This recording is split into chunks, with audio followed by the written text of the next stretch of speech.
So yun mga kailik, medyo nakabili tayo ng piyesa ngayon kasi nakalabas ako kanina.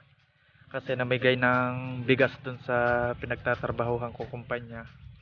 Shoutout nga pala kay Boss Olivercio.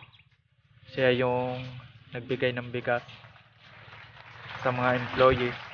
So malaking tulong po yun dahil sa naharap nating epidemya.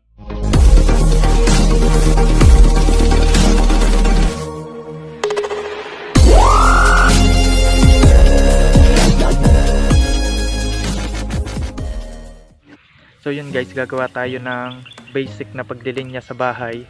Isang ilaw, isang switch at saka isang outlet.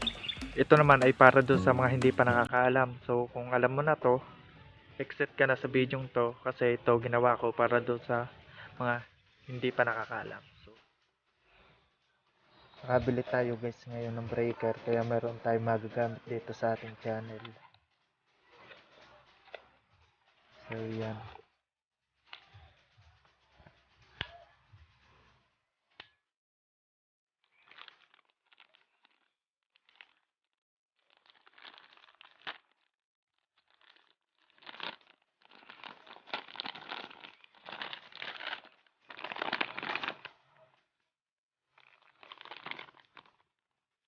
Siyempre guys, kailangan natin ng breaker. Kukuha na natin ng power, receptacle, valve, tugang outlet, switch,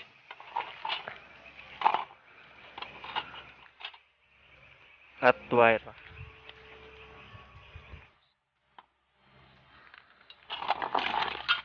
Siyempre guys, i-off muna natin ang breaker bago tayo mag-wiring para sa ating safety.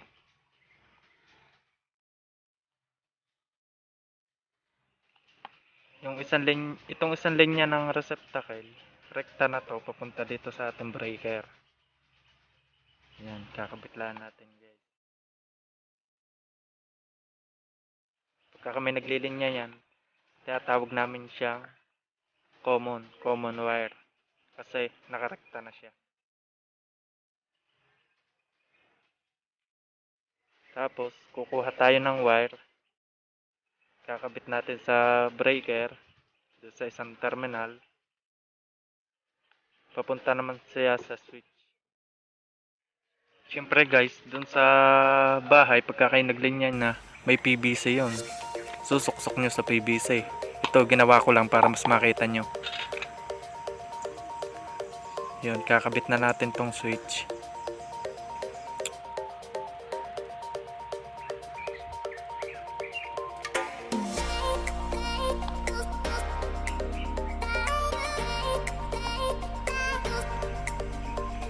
Tapos isang linya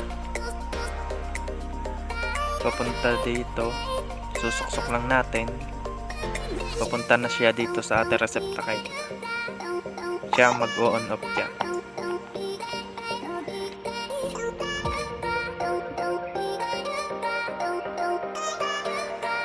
Ngayon ikakabit na natin itong valve para matesting natin. Kakabit lang natin tong cover. Sa pagkakabit guys, yan, susuksok nyo lang pa ganyan, suksok lang, tapos ipe-press nyo. Ito naman cover.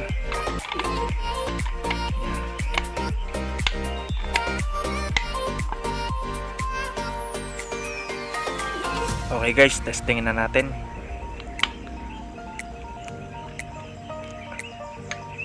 Yun, buhay na siya.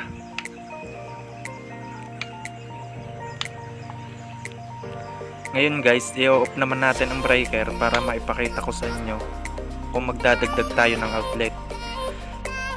Dapat guys, hahatak na din kayo ng linya papunta doon sa breaker. Huwag kayong kukuha doon sa linya ng ilaw. Kasi pagka kayo nagdagdag, kailangan kasi nakahiwala ito, may kanyang breaker.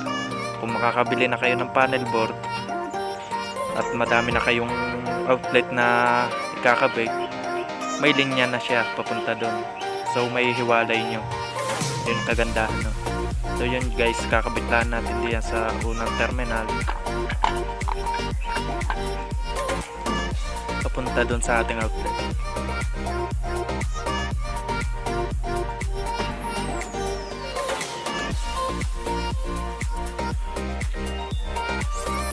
Sa pagbubuo nito guys, katulad lang nun sa switch, susuksok natin, then press.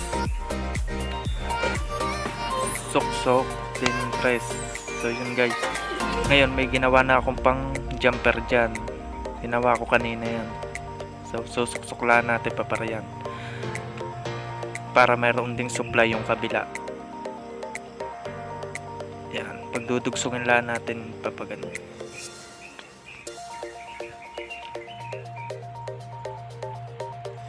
Yan guys, ganyan.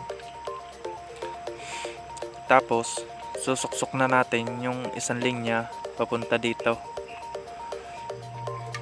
So dyan, sa katapat na butas.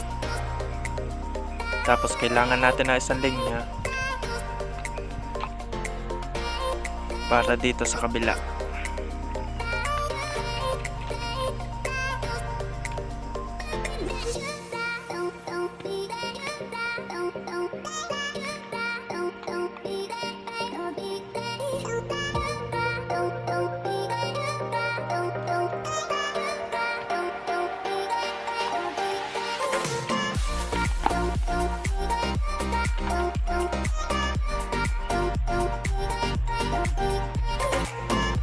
Dito naman natin yan isusuksok sa tapat ng kabilang series.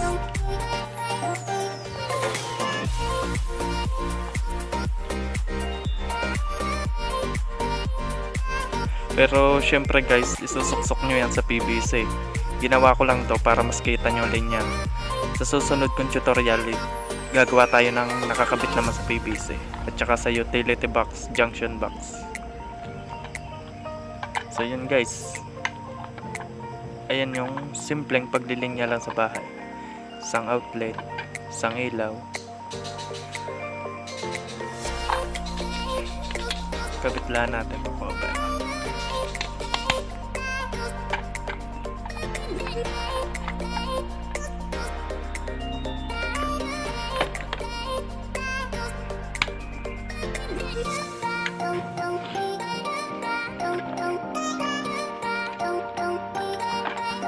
Ngayon i-check natin guys kung may power tong outlet, baka kasi luwa.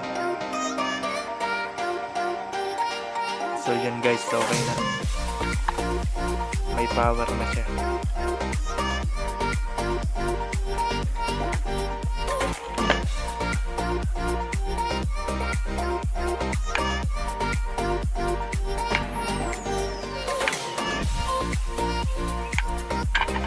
So yun guys, sana nagustuhan nyo tong ginawa kong video to, at kung gusto nyo pa ng ibang video na andyan sa description ko, nilagay ko.